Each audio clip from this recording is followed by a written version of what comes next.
I played 11 years in the NFL, and in my 11th year, I got to start for the Seahawks, and I got to start for the Eagles.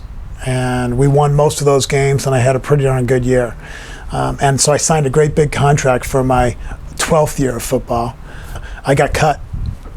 I didn't earn that contract. I didn't get 1 cent from it.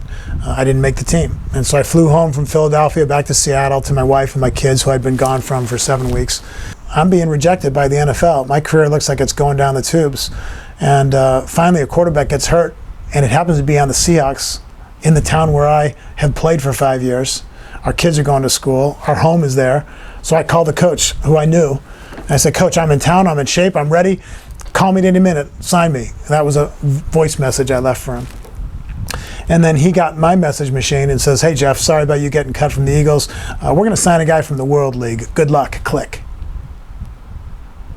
And my heart dropped. And I went out to my front porch, shut the door, sat down and said, this absolutely sucks.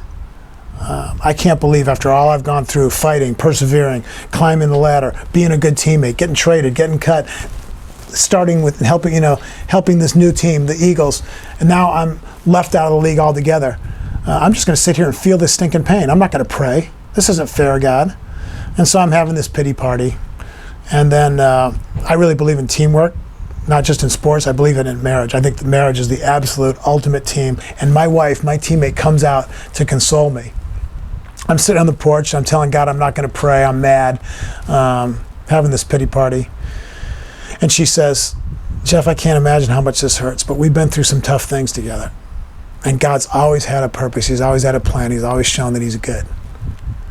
And I sit there and I look at her and say, I know that. I just can't believe it's finishing like this. I just want to finish football with some dignity. And she says, as I recall, Jesus lived a perfect life, and when he left this world, he didn't get any dignity. Maybe you need to let go of that desire. Wow. I actually looked at her and I said, maybe you need to go inside.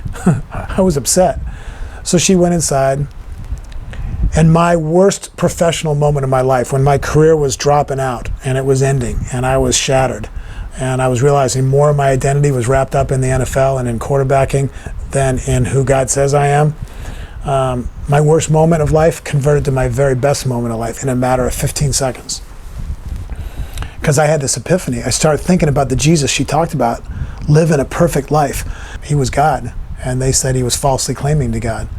And then they whipped all the flesh off his back, they pounded his face, and then they made him drag a wooden cross up a hill, and they hung him like a murderer with no dignity. Instead of having an intellectual, oh yes, I'm a Christian, I believe in the Bible, I started having an emotional experience, and I started to cry, and I felt the love of God more than ever in my life, because my circumstances were falling apart, and I was turning to my relationship with God to fill the gap, and it was 1,000,000 times better than good circumstances. And so I went from being blitzed in my career to being blessed by the love of Jesus Christ. How great the love of Jesus Christ.